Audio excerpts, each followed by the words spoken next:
이재명 대통령이 직접 나서서 대한민국이 이제 전략적 핵 능력을 보유했음을 공식적으로 밝힌 순간은 단순한 발표가 아니라 동북아 전체를 뒤흔든 대사건이었습니다. 불과 수십 년 전만 해도 한국은 핵우산이라는 이름 아래 미국에 의존하며 자주적 선택권이 제한된 국가로 취급되었습니다. 하지만 이번 선언은 그러한 오랜 한계를 벗어던지고 한국이 독자적으로 자신을 지킬 수 있는 능력을 확보했음을 천명한 것입니다. 특히 이 장면이 갖는 의미는 단순히 군사적인 억지력 확보를 넘어 동북아 국제 질서에서 서울이 주도권을 행사할 수 있는 위치로 도약했다는 데 있습니다. 저는 이번 발표를 듣고 가장 먼저 든 생각이 드디어 한국이 미국, 러시아, 중국, 일본 사이에서 당당히 목소리를 낼 수 있게 되었다는 점이었습니다. 실제로 일본은 이미 충격을 받은 기색이 역력합니다. 왜냐하면 일본은 헌법 제9조라는 족쇄와 핵에 대한 국내 여론의 강력한 반대 때문에 현실적으로 전략 핵 억지력을 확보할 방법이 전혀 없기 때문입니다. 반면 한국은 국제적 기술 신뢰도와 국내적 합의 속에서 군사적 억지력을 보유하게 되었습니다. 그렇다면 일본이 한국의 선언에 공개적으로 반발할 수 있을까요? 저는 불가능하다고 봅니다. 오히려 일본은 침묵 속에서 전략적 불안을 더 크게 느끼고 있을 겁니다. 좋은 지적입니다. 저는 여기서 한 가지 의문을 던지고 싶습니다. 서울의 이번 선언이 단순히 군사적 기술 발전을 의미하는가, 아니면 정치적 전략 전환까지 포함하는가? 제 생각에는 두 번째가 맞습니다. 예를 들어 과거 냉전 시절에는 미국과 소련, 나중에는 중국까지 합세해 동북아를 핵억지 체계로 관리했지만 한국은 그저 수동적으로 휘둘릴 뿐이었습니다. 그러나 이제는 달라졌습니다. 서울은 독자적으로 핵 능력을 보유함으로써 국제 정치 무대에서 관찰자가 아니라 행위자가 된 겁니다. 이는 단순히 무기 체계를 하나 더 갖췄다는 차원이 아니라 국제 질서 재편의 핵심 변수로 한국이 떠올랐음을 의미합니다. 여기에 더해 한국이 보유한 기술적 배경을 살펴보는 것도 중요합니다. 단순히 선언만 한 것이 아니라 그 배경에는 이미 축적된 과학기술과 군사 인프라가 자리 잡고 있습니다. 한국은 이미 세계적 수준의 원자로 기술을 확보하고 있으며 소형 모듈 원자로 SMR과 고속로 연구에서도 미국, 러시아, 중국을 능가하는 성과를 내고 있습니다. 또한 삼성과 한화, LI진엑스원 같은 기업들이 참여해 핵탄두 소형화 기술, 미사일 통합 시스템까지 완성해냈습니다. 예를 들어 현무 6 미사일은 5,000km급 사거리를 자랑하며 이는 모스크바와 베이징, 도쿄까지 단숨에 타격할 수 있다는 의미입니다. 러시아와 중국이 한국을 경계하는 이유가 바로 여기에 있습니다. 그렇지만 혹자는 한국이 이런 능력을 공식적으로 선언하는 게 국제사회에서 불이익을 가져오지 않을까? 라는 우려를 제기합니다. 그러나 저는 정반대라고 봅니다. 왜냐하면 지금 국제사회는 한국을 억제할 수 있는 수단이 없습니다. 오히려 서방은 중국을 견제하기 위해 한국의 전략적 가치를 더 중시할 수밖에 없고 미국도 동맹으로서 한국을 무시하기 어려운 상황입니다. 결국 한국의 선언은 외교적으로도 유리하게 작용하며 국제사회에선 한국을 새로운 핵심 파트너로 인정할 수밖에 없습니다. 실제로 워싱턴 내부에서도 반응이 갈리고 있습니다. 일부는 한국이 너무 나갔다고 경계하지만 상당수는 어차피 한국이 핵 억지력을 가지는 건 중국과 북한, 러시아를 동시에 묶어두는 데 도움이 된다라고 평가합니다. 트럼프 대통령 역시 최근 한국은 이제 스스로를 지킬 능력을 갖춘 강력한 국가다 라고 언급한 바 있습니다. 이는 단순한 동맹국이 아니라 사실상 미국과 대등하게 협상할 수 있는 자격을 갖췄음을 의미합니다. 그렇다면 이번 선언의 파급력은 어디까지 미칠까요? 일본은 이미 무력감을 느끼고 있고 중국은 전략 재편을 강요받고 있습니다.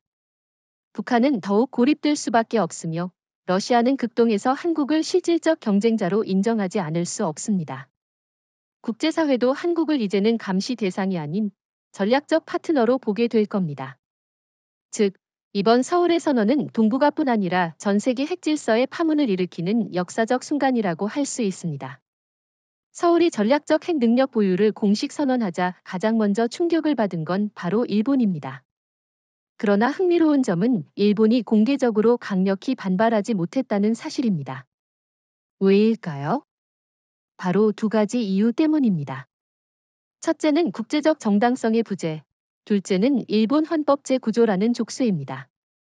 일본은 스스로를 비핵 국가라고 규정해왔고 그 명분으로 국제사회에서 경제적 지위를 누려왔습니다. 그런데 지금 와서 한국의 선언을 비판하면 국제사회는 곧바로 그럼 일본도 핵무장을 하겠다는 뜻이냐? 라는 질문을 던질 수밖에 없습니다. 일본은 이 모순 때문에 입을 크게 열지 못하는 겁니다. 맞습니다. 게다가 일본 국내 정치와 여론을 보더라도 상황은 복잡합니다. 일본 국민 다수는 여전히 핵무기 보유에 부정적입니다. 히로시마와 나가사키의 기억은 일본 사회 깊숙이 각인되어 있고 정치인들이 핵무장론을 꺼내면 곧바로 큰 반발을 사게 됩니다. 그래서 이시바 시게루 총리조차 한국의 선언에 대해 공식적으로 강한 반발을 하지 못하고 그저 동북아 안정을 위해 미국과 긴밀히 협의하겠다라는 모호한 입장만 내놓은 것이죠. 다시 말해 일본은 한국의 선언을 보면서도 내부 사정 때문에 반박조차 하기 힘든 상황에 놓인 겁니다. 여기서 흥미로운 질문이 하나 생깁니다. 그렇다면 일본은 정말 핵무장을 원하지 않는 걸까? 아니면 단지 두려워서 못하는 걸까? 제 생각에는 후자입니다. 일본의 보수 우익 세력은 오래전부터 일본도 핵을 가져야 한다는 주장을 해왔습니다. 그러나 국제사회의 감시, 평화헌법, 국내 반핵 여론이라는 삼중의 족쇄가 걸려 있어서 실제 행동으로 나서지 못한 것이죠. 반면 한국은 이러한 족쇄가 없었습니다. 즉, 같은 아시아 국가인데도 한국은 과감하게 주도권을 잡았고 일본은 구경꾼이 될 수밖에 없는 아이러니가 발생한 겁니다. 저는 여기서 일본의 전략적 무력감을 강조하고 싶습니다. 도쿄는 한국의 핵 선언을 보며 당혹스러워하면서도 미국의 그늘에서 벗어나지 못합니다. 워싱턴의 보호가 없이는 일본 스스로 안보를 보장할 수 없다는 사실을 잘 알고 있기 때문이죠. 그런데 문제는 미국이 지금 점점 더 한국을 신뢰하고 있다는 사실입니다. 트럼프 대통령은 한국은 이제 스스로를 지킬 수 있는 능력을 가진 나라라고 언급했지만 일본에 대해서는 그런 발언을 하지 않았습니다. 미국의 시선이 한국으로 옮겨간다는 점에서 일본은 더 큰 불안을 느끼고 있습니다. 또 하나 중요한 부분은 일본이 한국과 같은 수준의 기술적 역량을 확보하지 못했다는 겁니다. 일본은 분명 첨단 과학기술 국가이지만 핵심 군사 기술에서는 한국에 밀리고 있습니다. 원자로 설계, 미사일 체계, SLBM 통합 능력 모두 한국이 선도하고 있고 일본은 여전히 미국의 무기 수입에 의존합니다. 한국은 현무유과 SLBM을 통해 독자 억지력을 확보했지만 일본은 미국의 해구산의 기대는 수동적 구조에 갇혀 있습니다. 국제사회에서 일본의 입지는 갈수록 좁아지고 한국의 위상은 높아지고 있는 겁니다. 그렇다면 일본의 선택지는 무엇일까요? 첫째는 핵무장을 직접 추진하는 겁니다. 그러나 이는 국제사회의 강력한 반발과 국내 여론의 저항에 부딪힐 수밖에 없습니다. 둘째는 미국의 해구산에 더 의존하는 겁니다. 하지만 이는 일본을 더욱 수동적인 국가로 전락시킬 뿐입니다. 셋째는 한국과의 협력을 모색하는 겁니다. 그러나 한국은 이미 독자적 억지력을 확보했기 때문에 일본이 협력을 요청해도 주도권은 서울에 있습니다. 결국 일본은 어느 길을 가더라도 딜레마에 빠질 수밖에 없는 상황입니다. 정리하자면 일본은 지금 이중 위기에 놓여 있습니다. 국제적으로는 정당성이 부족해 한국의 선언에 반발조차 제대로 하지 못하고 국내적으로는 헌법과 여론 때문에 핵무장을 추진할 수도 없습니다. 미국은 점점 한국을 더 신뢰하고 중국은 일본을 전략적 파트너로 인정하지 않습니다. 도쿄는 이제 안보와 외교에서 주도권을 완전히 상실했고 반대로 서울은 핵심 강국으로 자리매김하게 되었습니다. 한국이 전략 핵 능력 보유를 선언한 순간 가장 크게 흔들린 곳 중 하나가 바로 베이징입니다. 시진핑 정부는 지금까지 동북아에서 핵 억지력을 독점한다고 자신해왔습니다. 북한을 관리하면서 동시에 한국과 일본을 압박하는 구조였죠. 그런데 서울이 독자적 억지력을 확보한 순간 중국의 계산은 완전히 무너졌습니다. 특히 베이징은 단순한 군사적 불안이 아니라 정치 외교적으로도 큰 타격을 입게 되었습니다. 한국이 핵을 갖지 못한다는 전제를 깔고 있던 모든 전략이 무너졌기 때문입니다. 맞습니다. 중국이 가장 두려워하는 건 단순히 한국이 핵 능력을 가졌다는 사실이 아니라 그로 인해 자신들의 지역 지배력이 무너진다는 겁니다. 중국은 늘 핵 강국이라는 지위를 앞세워 주변국을 압박했지만 이제 서울이 당당히 전략 핵을 운용할 수 있게 되면서 그 우위가 사라졌습니다. 예를 들어 과거에는 중국이 동북아 해역에서 군사훈련을 하면 한국이 크게 신경을 쓰지 않을 수 없었습니다. 그러나 이제는 한국의 SLBM과 현무6 같은 전략 무기가 중국 본토를 직접 타격할 수 있게 되었으니 상황이 정반대로 역전된 것입니다. 여기서 한 가지 질문을 던지고 싶습니다. 과연 중국은 이번 상황을 어떻게 받아들이고 있을까? 제 생각에는 베이징 내부에서도 혼란이 상당할 겁니다. 이미 우크라이나 전쟁 이후 러시아가 약해지면서 중국은 동북아에서 러시아의 빈자리를 메우려 했습니다. 그런데 한국이 핵 능력까지 확보하면서 중국은 더 이상 주도권을 장악할 수 없게 되었습니다. 실제로 중국 관영 언론은 한국의 선언 직후 지역 안정을 위협하는 행위라고 비난했지만 그 논조가 과거와 달리 다급하고 불안정했습니다. 이것은 곧 중국이 실제로 큰 압박을 느끼고 있다는 증거입니다. 흥미로운 점은 중국의 군사적 대응입니다. 베이징은 당장 해군과 공군의 훈련을 강화하고 극동 전력을 재배치할 가능성이 큽니다. 그러나 문제는 중국 군사력이 겉으로만 화려할 뿐 내실이 부족하다는 사실입니다.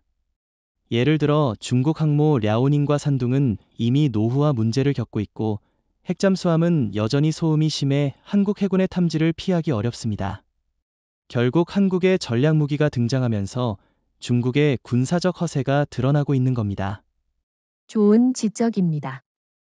저는 중국의 가장 큰 문제는 전략적 불확실성이라고 생각합니다. 한국이 핵 능력을 갖춘 이상 중국은 북한 카드를 쉽게 활용하기 어렵습니다. 만약 북한을 앞세워 한국을 압박하려 해도 한국은 이제 독자적 억지력으로 대응할 수 있습니다. 게다가 한국은 단순히 무기만 보유한 게 아니라 미국이 NATO와의 외교적 네트워크까지 강화하고 있습니다. 이런 상황에서 중국의 압박은 힘을 잃을 수밖에 없습니다. 또 하나 주목할 부분은 국제 외교에서의 체면 손상입니다.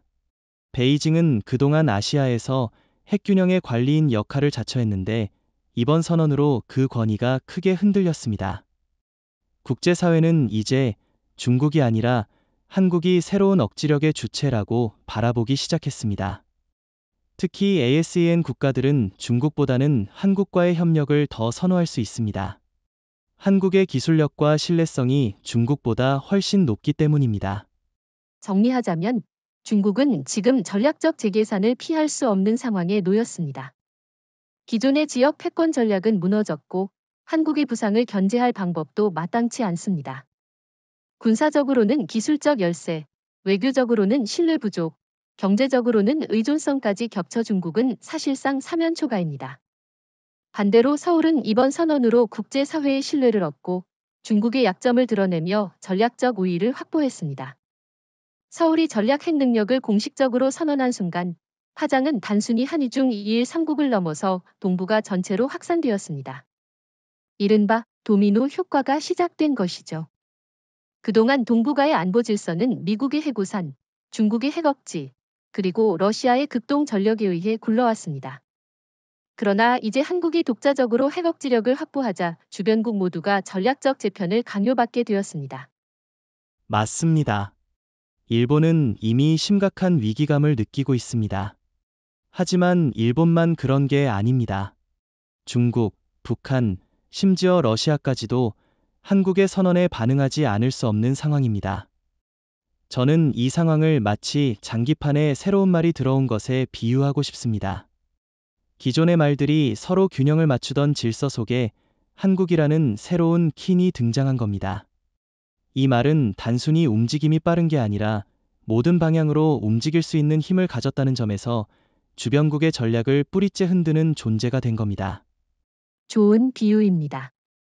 그렇다면 도미노 효과의 첫 번째 조각은 어디일까요? 저는 북한이라고 생각합니다. 북한은 그동안 핵을 앞세워 한국을 위협했지만 서울이 전략 핵을 확보한 순간 그 위협은 상당 부분 무력화되었습니다. 북한이 더 이상 독점적인 핵 보유국이 아니게 된 것이죠. 이는 곧 북한의 대외 전략이 근본적으로 흔들리게 된다는 의미입니다. 실제로 평양 내부에서는 한국의 선언 이후 우리의 전략적 가치가 떨어졌다는 위기감이 번지고 있다는 보도가 나왔습니다. 저는 중국을 두 번째 도미노로 보고 싶습니다. 한국이 핵 억지력을 확보한 순간 중국의 동북아 전략은 완전히 꼬였습니다. 베이징은 그동안 북한을 앞세워 한국을 압박하고 일본을 견제했지만 이제 한국이 독자적으로 핵 억지력을 가지면서 그 전략이 무용지물이 된 겁니다. 더구나 ASEAN 국가들조차 한국의 기술력과 신뢰성을 주목하기 시작했습니다. 즉, 한국의 선언은 동북아를 넘어서 아시아 전체에서 중국의 위상을 약화시키는 효과를 가져온 것입니다. 그렇다면 일본은 어떤가요? 일본은 핵무장을 할 수도 안 할 수도 없는 진퇴양난에 빠졌습니다. 국제적 정당성도 없고 헌법 제약도 있으며 국민적 반대도 거세죠. 따라서 한국이 핵 억지력을 보유한 지금 일본은 동북아에서 전략적으로 더욱 고립될 수밖에 없습니다. 과거에는 미국이 일본을 전략적 축으로 삼았지만 지금은 한국 쪽으로 무게중심이 옮겨가고 있습니다. 이는 일본에게 치명적인 상황입니다. 러시아도 예외는 아닙니다. 블라디보스토크를 중심으로 극동에서 영향력을 행사하려던 러시아는 한국의 핵 선언으로 새로운 변수를 맞이했습니다. 푸틴 대통령은 우크라이나 전쟁으로 이미 서방과 대립하고 있는데 여기에 한국까지 독자적 억지력을 갖추면서 극동 전략에서 또 다른 압박을 받게 되었습니다. 모스크바는 겉으로는 강경 발언을 하지만 실제로는 한국과의 정면 충돌을 피하려 할 가능성이 큽니다. 여기서 중요한 질문을 던져보겠습니다. 도미노 효과가 결국 어디까지 확산될까? 제 생각에는 동북아를 넘어서 글로벌 질서까지 흔들릴 수 있다고 봅니다. 이미 NATO 내부에서는 한국을 사실상의 핵심 파트너로 인정하는 분위기가 강해지고 있습니다. 폴란드, 체코 등 동유럽 국가들은 한국의 무기를 적극 도입하고 있으며 한국이 핵 억지력을 갖추면서 이 신뢰는 더 강화될 겁니다. 즉, 동북아에서 시작된 도미노가 유럽까지 번져나가는 상황이 되는 겁니다. 정리하자면 한국의 선언은 단순히 한 나라의 국방 강화가 아닙니다. 그것은 동북아 전체의 안보 구조를 다시 짜는 출발점이 되었습니다. 북한의 위협은 약화되고 중국의 전략은 흔들리며 일본은 고립되고 러시아는 압박받고 있습니다. 반대로 한국은 국제사회에서 새로운 중심축으로 부상했습니다. 이게 바로 동북아 도미노 효과의 본질입니다. 청취자 여러분, 한국이 핵 능력을 공식 선언할 수 있었던 배경에는 무엇보다도 미사일 기술, 특히 현무 6의 존재가 있었습니다. 단순한 미사일이 아니라 사실상 전략 억지의 열쇠라 불릴 수 있는 무기입니다. 사거리 5,000km, 정밀 유도 시스템, 그리고 무엇보다도 소형 핵탄두 탑재 능력까지 갖춘 현무 6는 한국이 동북아에서 전략적 주도권을 쥐게 만든 결정적 무기입니다. 맞습니다. 저는 특히 현무 6가 가진 상징성에 주목하고 싶습니다. 과거 한국은 사거리 제한, 즉 미사일 지침에 묶여 있었습니다. 미국의 눈치를 보며 500km, 800km 선에서 제약을 받아야 했던 시절이 있었죠. 그런데 이제는 달라졌습니다. 한국은 5000km급 미사일을 독자적으로 개발했고 이를 전략 핵탄두와 결합시켰습니다. 이는 단순히 평양이나 베이징, 도쿄를 넘어 모스크바와 심지어 극동 주둔 미군 기지까지 타격할 수 있다는 의미입니다. 워싱턴도 이를 모른 척할 수 없습니다. 여기서 질문 하나 던지고 싶습니다. 현무 6과 기존의 미사일들과 무엇이 다르길래 이렇게 큰 전략적 의미를 갖게 되었을까요? 첫째, 사거리입니다. 5,000km라면 사실상 아시아 대부분과 러시아 극동, 중국 전역을 타격할 수 있습니다. 둘째, 정밀도입니다. 단순히 멀리 날아가는 게 아니라 GPS와 자체 개발한 관성항법 시스템을 결합해 CEP 오차가 수미터 수준으로 줄어들었습니다. 셋째, 탑재 능력입니다. 소형화된 핵탄두를 실을 수 있다는 점에서 단순한 재래식 미사일과는 차원이 다릅니다. 여기에 더해 현무육는 발사 플랫폼도 다양합니다. 지상 이동식 발사대 TEL에서 발사할 수 있을 뿐만 아니라 KSS-3 잠수함에서도 SLBM 형태로 발사할 수 있습니다. 이는 한국이 지상, 해상, 그리고 잠수함을 통한 삼축 체계를 사실상 완성했음을 의미합니다. 일본은 아직도 SLBM조차 갖지 못했고 중국은 SLBM 성능에서 문제를 겪고 있습니다. 결국 한국은 단숨에 진짜 삼위일체 전략 억지 체계를 확보한 유일한 동북아 국가가 된 겁니다. 일본 언론의 반응도 흥미롭습니다. 아사히 신문과 요미우리 신문은 현무유가 공개된 직후 한국의 미사일은 단순한 방어적 무기를 넘어선 공격형 무기라고 보도했습니다. 하지만 아이러니한 건 이 보도가 곧 한국의 기술력을 인정한 셈이라는 겁니다. 일본은 기술적으로 따라잡을 수 없으니 비난할 수밖에 없는 것이고 결국 그 비난조차 한국의 우위를 증명하는 꼴이 된 것이죠. 중국 역시 당혹스러워했습니다. 중국 군사 전문가들이 현무육는 중국의 기존 방어망을 무력화할 수 있다고 인정했을 정도입니다. 사드 배치 때는 강력히 반발했지만 현무육 앞에서는 뚜렷한 대응책을 내놓지 못했습니다. 베이징 입장에서 가장 두려운 건 한국이 더 이상 미국의 허락 없이도 독자적으로 전략 억지력을 행사할 수 있게 됐다는 사실일 겁니다. 러시아도 마찬가지입니다. 블라디보스토크와 사할린은 이제 한국의 전략 무기 사정권 안에 완전히 들어와 있습니다. 푸틴 대통령이 서울이 레드라인을 넘었다고 발언한 배경에도 현무육의 존재가 깔려 있습니다. 러시아는 서방의 제재 때문에 최신 무기를 빠르게 현대화하기 어렵지만 한국은 짧은 시간 안에 세계 최고 수준의 미사일 전력을 갖췄습니다. 이는 극동에서 러시아의 입지를 근본적으로 위협하는 요소가 되었습니다. 정리하자면 현무육은 단순한 무기가 아니라 한국의 전략 독립을 상징하는 도구입니다. 이 미사일 덕분에 한국은 핵 억지력을 실질적으로 완성했고 일본과 중국은 물론 러시아조차 한국을 무시할 수 없게 되었습니다. 나아가 미국과의 관계에서도 단순한 동맹이 아닌 전략적 협상 파트너로 올라섰습니다. 청취자 여러분, 한국이 전략 핵 능력을 확보한 것은 사실이지만 억지력의 핵심은 반드시 핵무기에만 의존하지 않는다는 데 있습니다. 서울은 이미 핵 능력 이전에도 강력한 다층 방어 체계를 구축해왔습니다. 바로 이 점이 일본이나 중국과 본질적으로 다른 부분입니다. 한국은 단순히 핵무기 보유국이 아니라 핵과 비핵 억지력을 동시에 운용하는 국가로 성장한 것입니다. 맞습니다. 저는 이 대목에서 한국의 이지스 체계, KS-7D, 그리고 전략 EMP와 스텔스 UAV를 함께 언급해야 한다고 생각합니다. 예를 들어 이지스 구축함은 이미 미사일 방어를 넘어선 전략적 역할을 하고 있습니다. 한국형 이지스함은 단순히 패트리엇에 의존하는 일본과는 차원이 다릅니다. 자체 개발한 L3, M3과 통합되어 다층 방어망을 형성하고 있죠. 즉, 한국은 핵을 쓰지 않더라도 어떤 도발에도 대응할 수 있는 철옹성을 갖춘 셈입니다. 그렇다면 여기서 질문 하나 드리겠습니다. 만약 한국이 핵무기를 사용하지 않고도 북한이나 중국의 공격을 막아낼 수 있느냐? 제 답은 단호히 예입니다. 예를 들어 스텔스 UAV는 중국의 레이더망을 뚫고 깊숙이 들어가 EMP 장비를 투하할 수 있습니다. 단 몇 초 만에 적의 전자 체계를 마비시켜버릴 수 있죠. 핵이 필요 없는 전략적 마비입니다. 또한 KSHIELD는 우주 기반 방어망으로 중국이 자랑하는 DF-21D 같은 미사일조차 무력화할 수 있습니다. 이쯤 되면 한국은 핵과 비핵을 동시에 운용하는 유일한 국가라고 할 수 있습니다. 좋은 지적입니다. 일본의 경우를 보면 비교가 더 선명해집니다. 일본은 여전히 미국의 패트리엇, SM-3에 전적으로 의존합니다. 독자적 방어망이 없고 EMP나 스텔스 UAV 같은 전략적 비핵 억지력도 전무합니다. 중국은 무기를 많이 만들지만 품질 문제 때문에 양으로 밀어붙이는 전략에 불과합니다.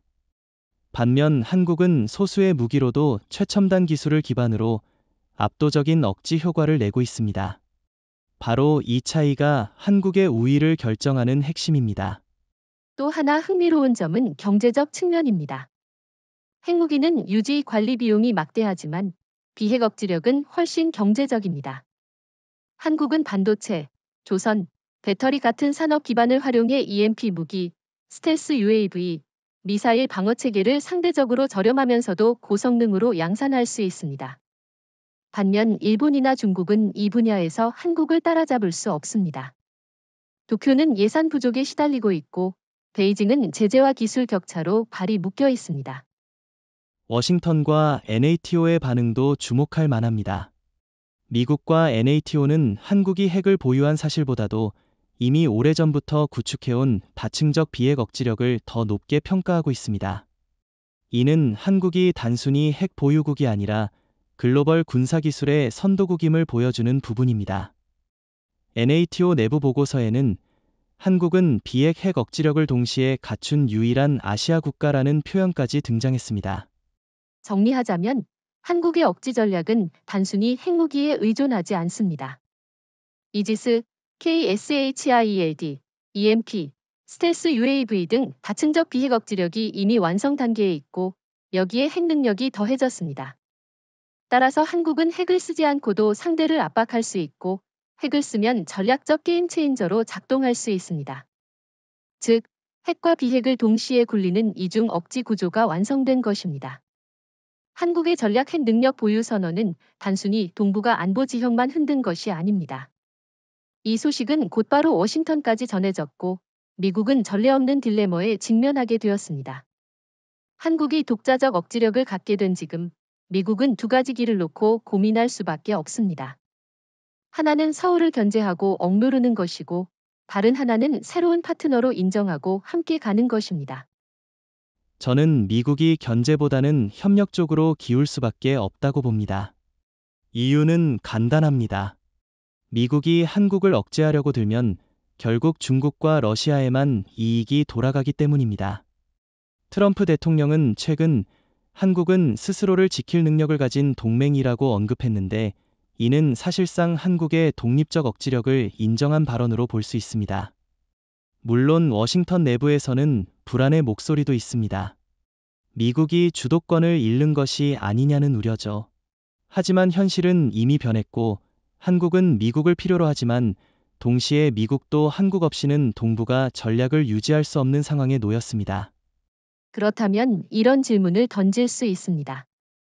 만약 워싱턴이 서울을 강하게 제약하려 한다면 한국이 물러설까? 제 대답은 아니오입니다.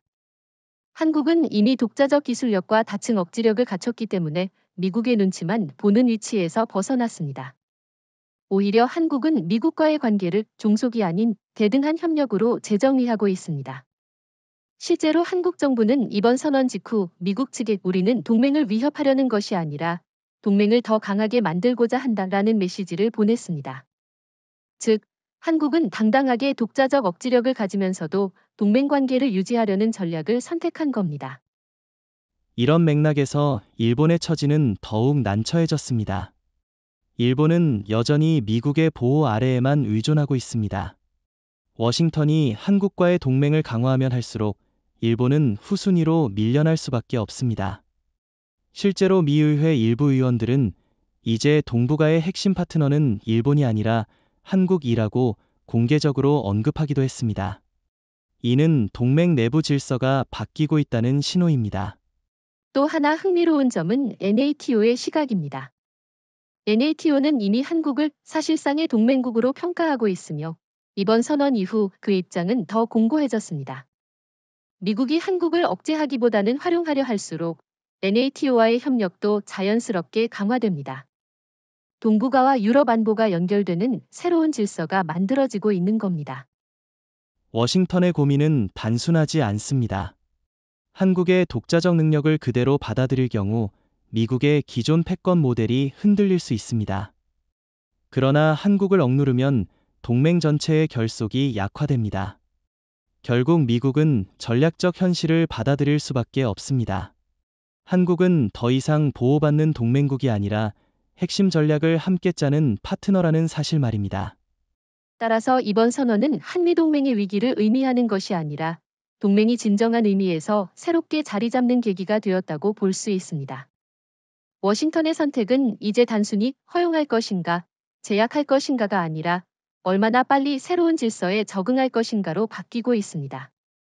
서울은 더 이상 주저하지 않고 미국은 그 변화를 따라가야만 합니다. 서울의 전략 핵선언 이후 일본은 한쪽에서는 국제사회의 압박을 받고 다른 한쪽에서는 자국 내 정치와 여론의 한계에 부딪히고 있습니다.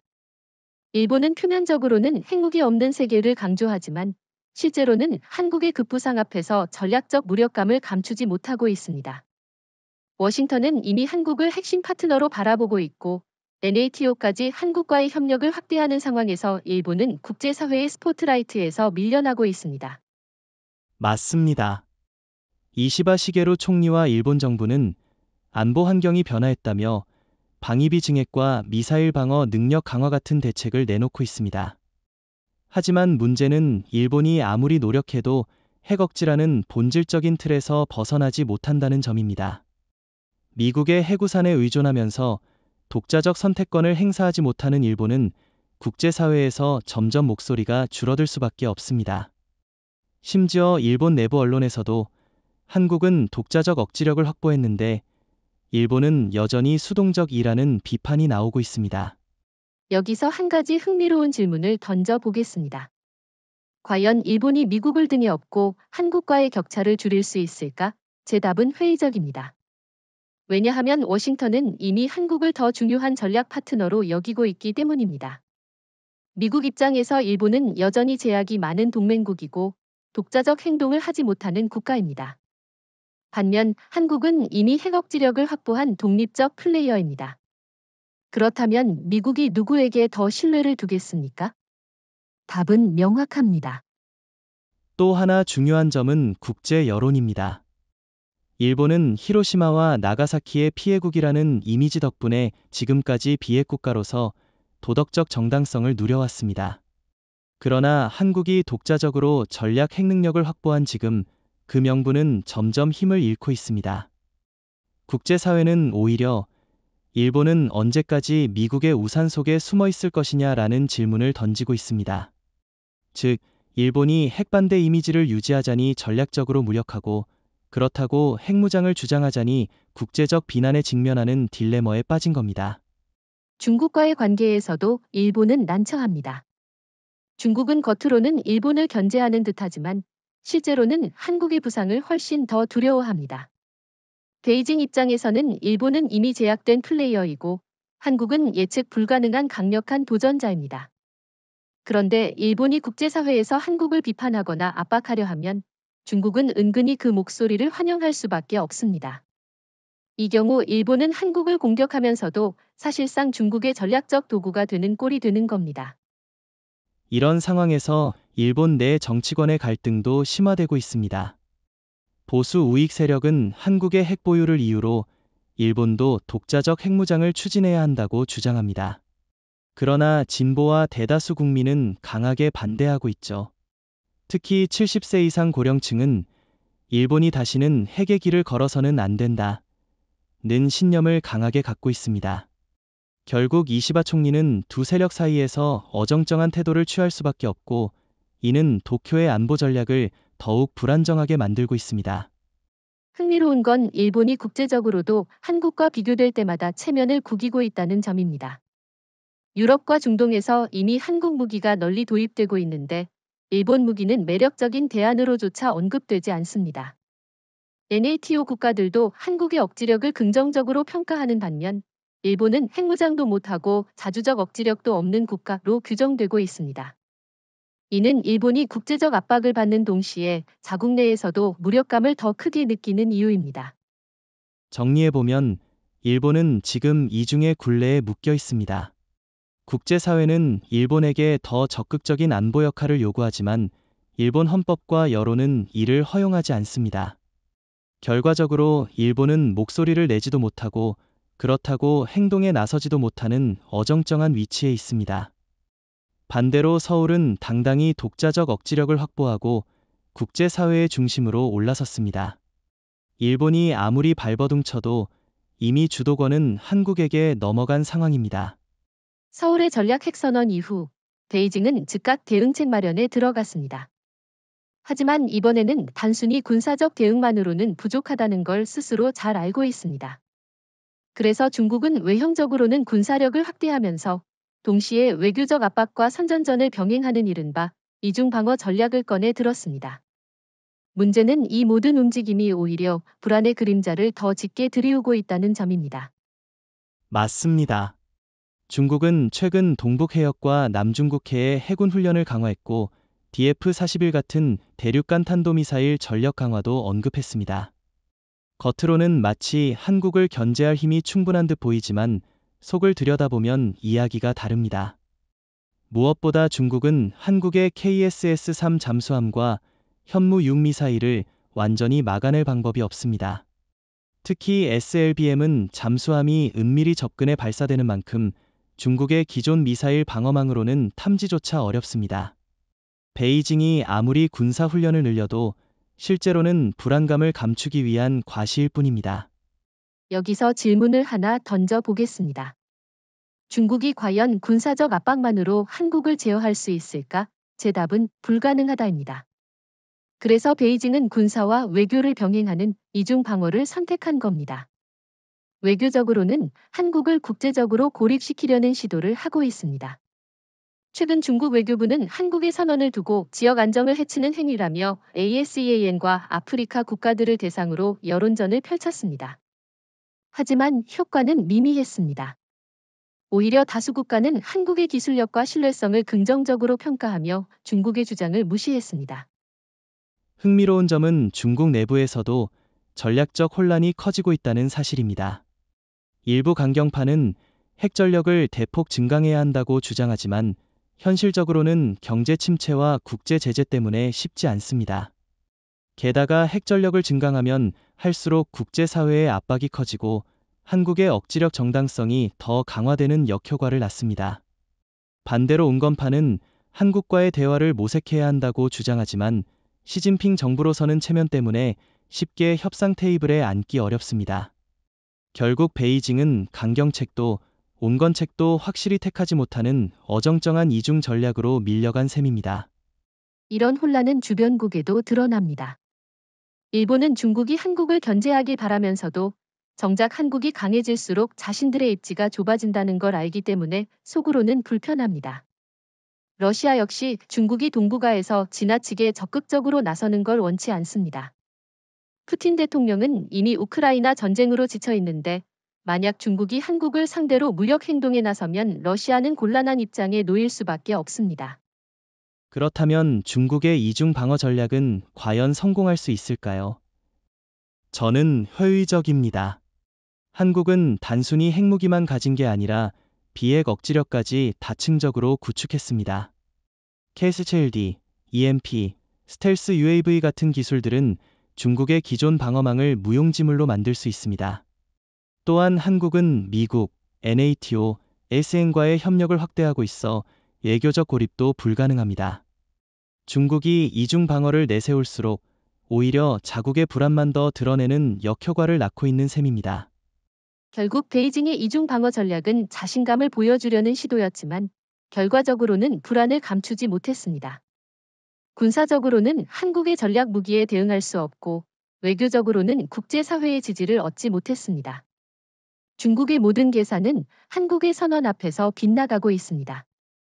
청취자 여러분, 서울이 전략 핵 능력을 선언할 수 있었던 결정적 기반은 군사적 의지뿐 아니라 바로 기술적 자립이었습니다.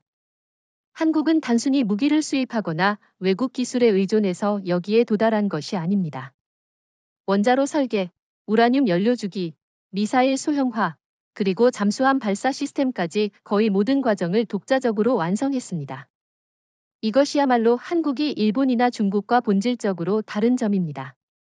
그 말씀에 전적으로 동의합니다. 일본은 과학기술 강국이라는 이미지를 갖고 있지만 군사기술에서는 여전히 미국의 허락 없이는 아무것도 못합니다. SLBM을 독자적으로 개발하지 못했고 핵 연료주기를 통제할 수 있는 체계도 없습니다. 반면 한국은 카이스트, 한국원자력연구원, 삼성, 한화, LI진엑스원 같은 민관 합작 체계를 통해 완전히 독립적인 기술 생태계를 구축했습니다. 예를 들어 현무6 미사일에 들어가는 관성항법 시스템은 순수 국내 기술로 개발됐습니다. 이는 단순한 군사 무기 개발을 넘어 국가적 역량의 총합이 결집된 결과입니다. 그렇다면 질문 하나 해보겠습니다. 왜 미국조차 한국의 기술 자립을 막지 못했을까? 답은 간단합니다. 이미 한국은 반도체, 원자로, 조선, 방산 등 세계 최고 수준의 산업 기반을 갖추고 있었기 때문입니다. 핵기술과 미사일 기술은 이런 기반 위에서 자연스럽게 발전한 결과물입니다. 워싱턴도 한국을 견제하려 했지만 현실적으로 이 정도 수준의 기술을 가진 동맹을 억누르는 건 불가능했습니다. 오히려 미국은 한국을 활용하는 편이 낫다고 판단할 수밖에 없었습니다. 중국과 비교하면 차이는 더 뚜렷합니다. 중국은 숫자로는 많은 미사일과 원자로를 만들었지만 품질에서 문제가 큽니다. 핵 잠수함은 여전히 소음이 심하고 핵탄두 소형화에도 한계가 있습니다. 반면 한국은 적은 숫자로도 고도의 정밀성과 안정성을 확보했습니다. 이는 양적 확산이 아닌 질적 우위의 전략입니다. 베이징이 한국의 선언에 크게 동요한 이유도 바로 이 점에 있습니다. 숫자가 아니라 진짜 성능에서 한국이 앞서 있다는 걸 인정할 수밖에 없었던 것이죠. 또 하나 중요한 건 SLBM입니다. KSS 3잠수함에 탑재된 SLBM은 단순히 무기를 넘어 게임 체인저입니다. 한국은 이 기술을 독자적으로 완성했는데 이는 미국과 러시아조차 쉽지 않은 과제였습니다.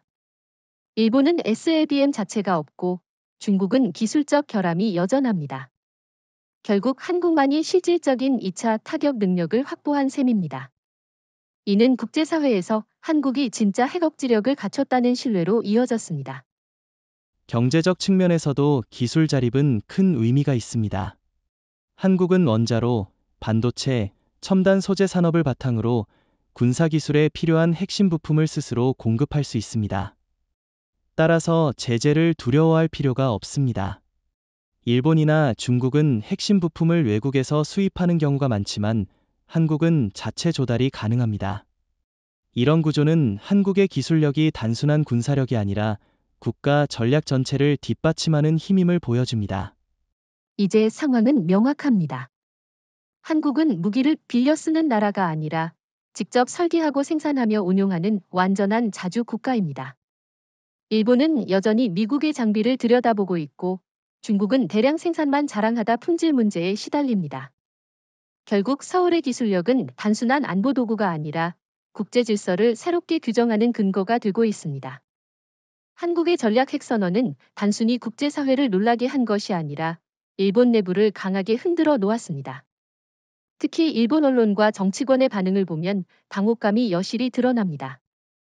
요미우리, 아사히, 마이니치 등 주요 언론은 연일 사설을 통해 한국의 선언을 다루었지만 논조가 일관되지 못했습니다.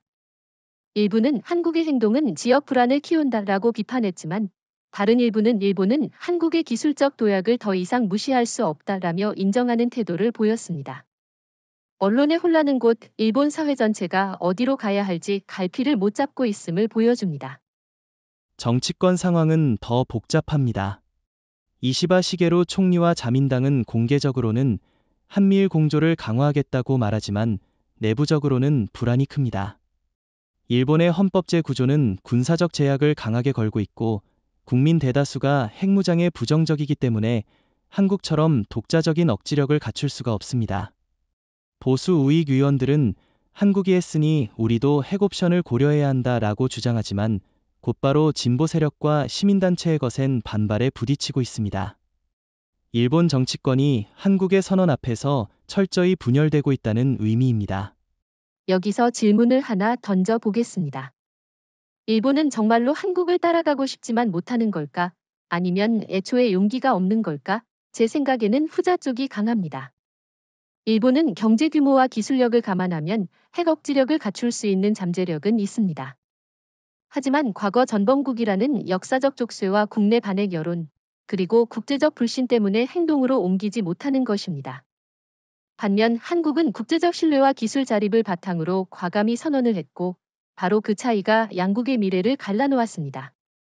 맞습니다. 일본 언론 보도를 보면 이런 불안감이 그대로 드러납니다.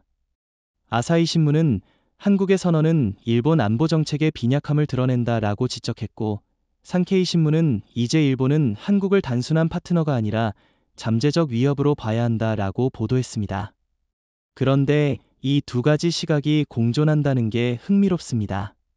한쪽에서는 한국을 위협으로 규정하고 다른 한쪽에서는 한국을 따라가야 한다고 말하는 이 모순이 바로 일본의 현재 처지를 상징적으로 보여줍니다.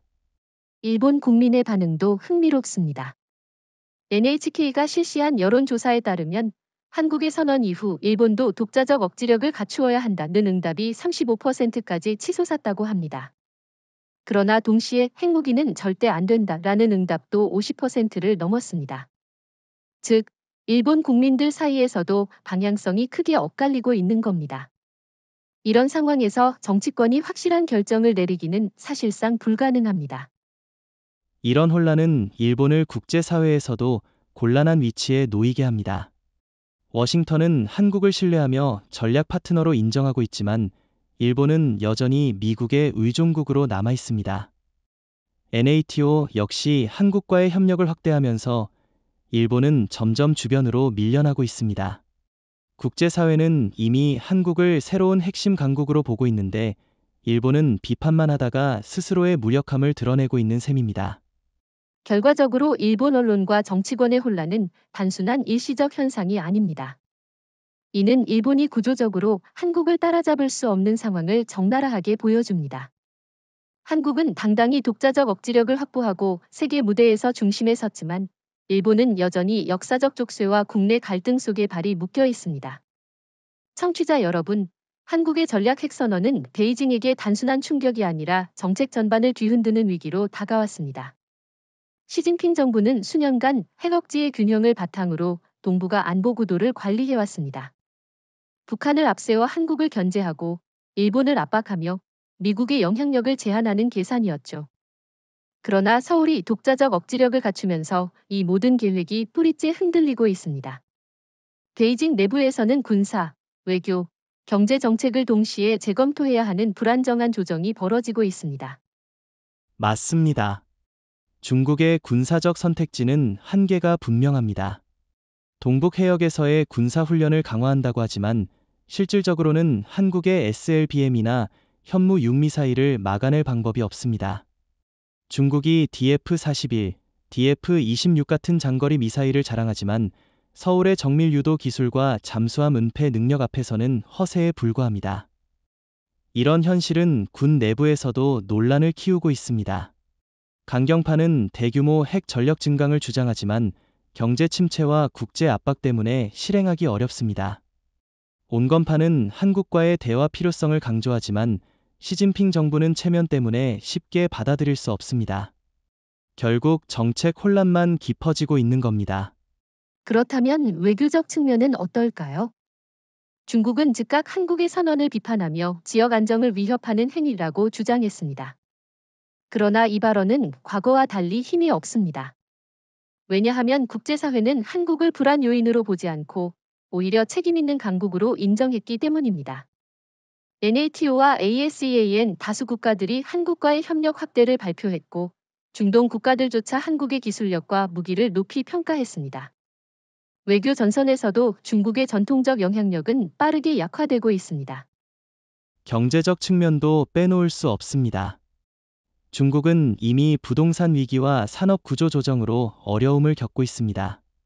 이런 상황에서 한국이 독자적 핵 능력까지 확보하자 글로벌 공급망에서 중국의 전략적 지위는 더 약화되고 있습니다.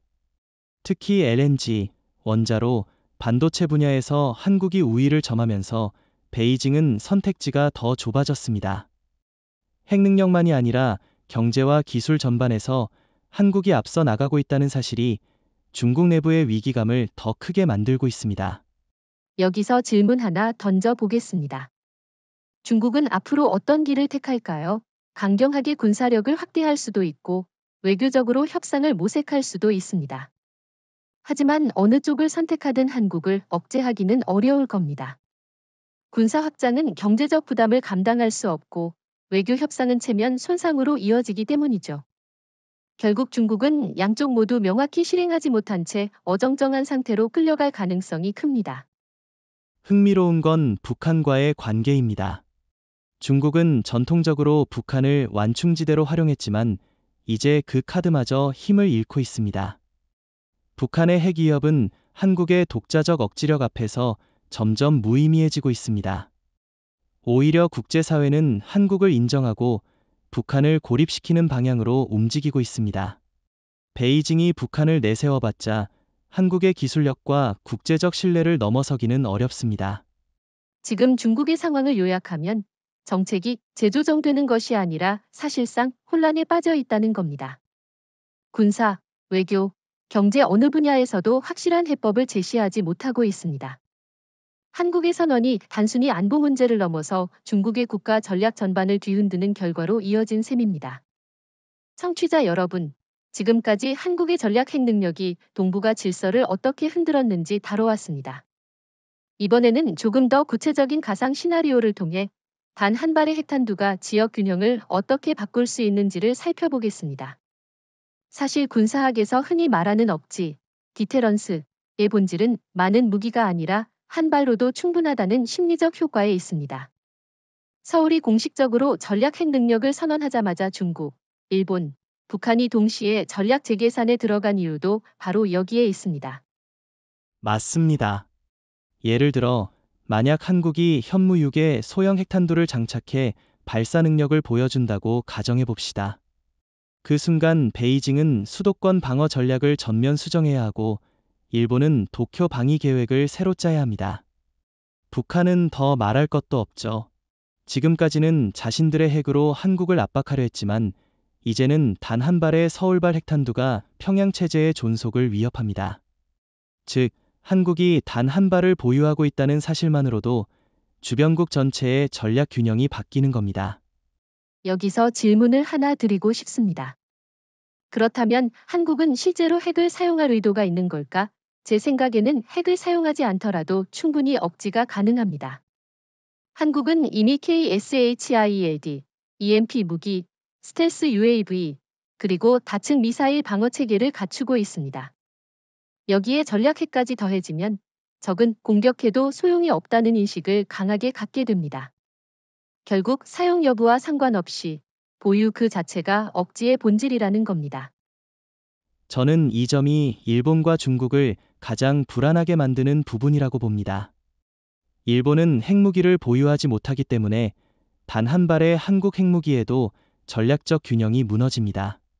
중국은 대량의 핵을 갖고 있다고 자랑하지만 사실상 한국이 타격할 수 있는 주요 도시에 대한 방어책은 없습니다.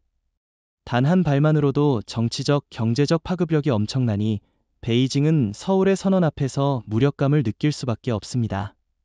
흥미로운 건 이 억지 시나리오가 단순히 군사적 효과에 그치지 않는다는 겁니다.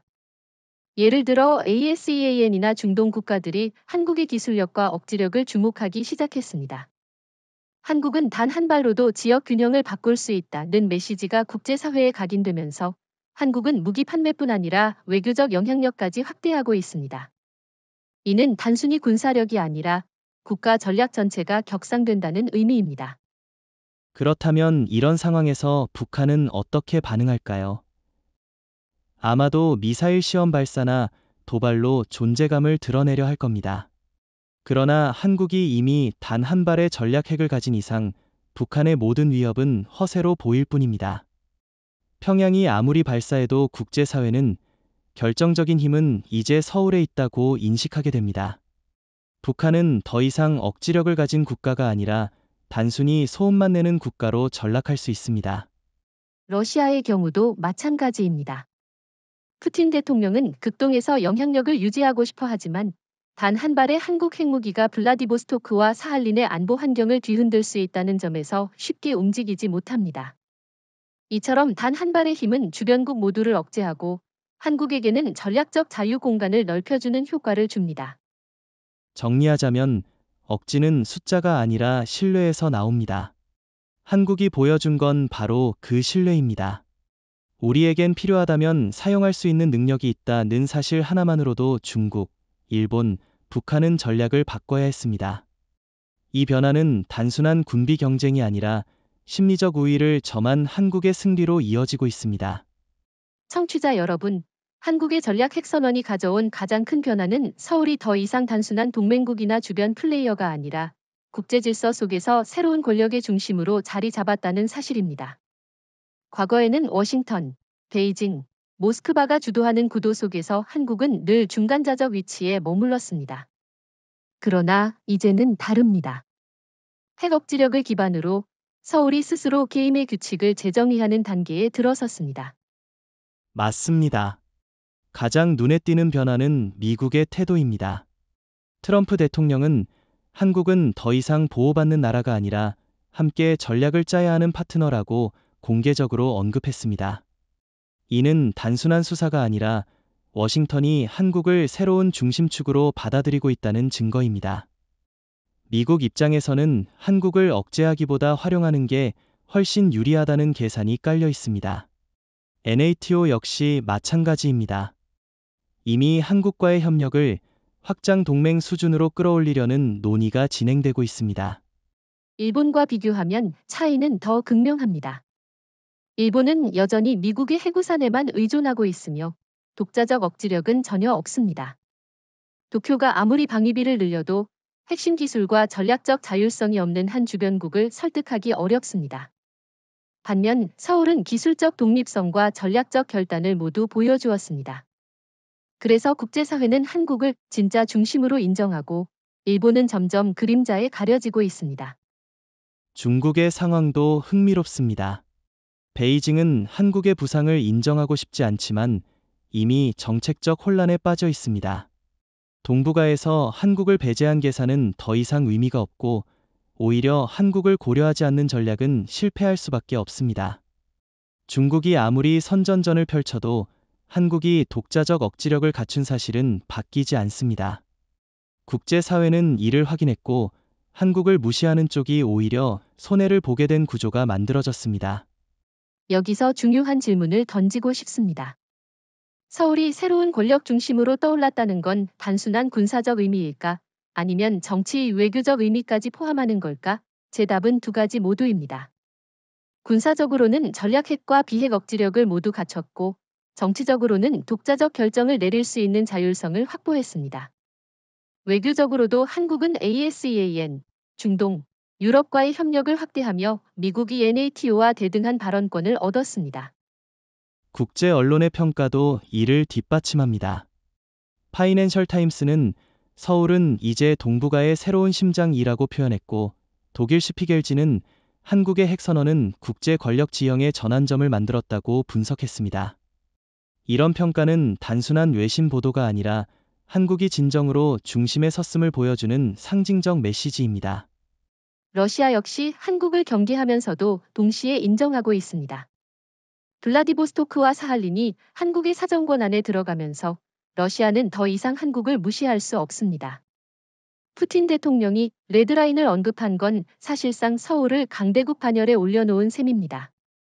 국제정치에서 적대적 발언은 곧 상대를 인정하는 행위이기도 합니다. 결국 서울은 단순히 군사력에서 앞선 것이 아니라 국제 질서를 주도할 수 있는 발언권과 신뢰를 확보했습니다. 일본은 흔들리고 중국은 혼란에 빠졌으며 미국과 NATO는 한국을 새로운 중심으로 인정했습니다.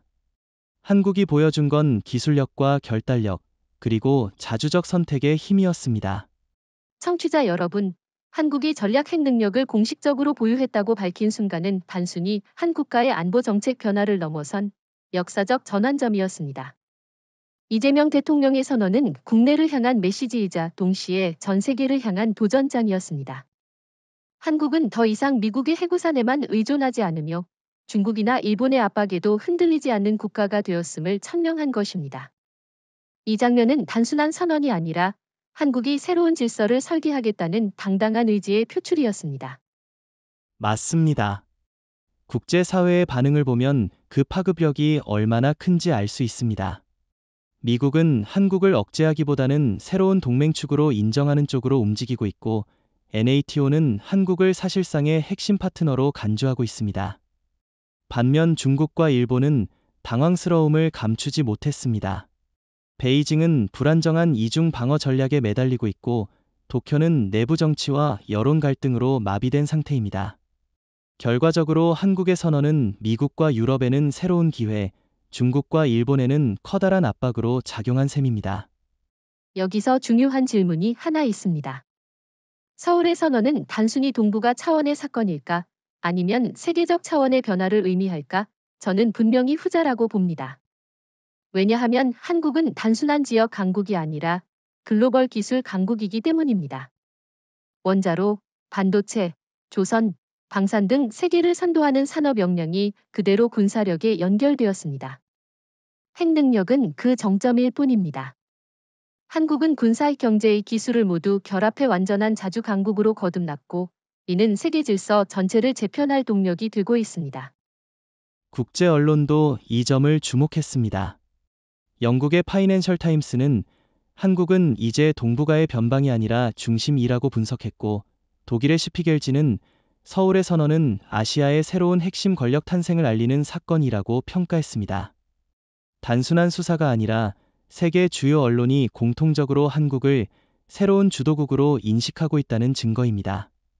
또 하나 눈여겨볼 점은 러시아의 반응입니다. 푸틴 대통령은 서울이 레드라인을 넘었다고 강하게 비판했지만, 사실상 이는 한국을 강대국 반열에 올려놓는 인정의 발언이기도 합니다. 국제정치에서 위협으로 규정된다는 건 곧 그 국가가 무시할 수 없는 존재가 되었다는 뜻입니다. 한국은 지금 그 자리에 서 있습니다. 서울의 선언은 단순한 군사적 사건이 아니라 국민적 자신감의 회복이기도 했습니다.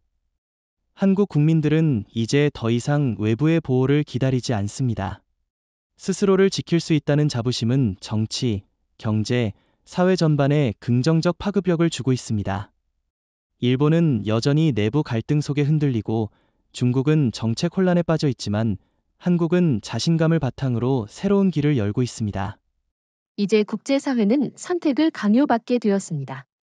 한국을 새로운 중심으로 인정하고 협력할 것인가, 아니면 구질서에 매달리며 도태될 것인가. 어느 쪽이든 한국은 이미 핵독립을 선언했고, 이는 되돌릴 수 없는 현실이 되었습니다. 더 이상 주변국의 압박이나 외부의 견제로 흔들리지 않는 새로운 시대가 열린 것입니다.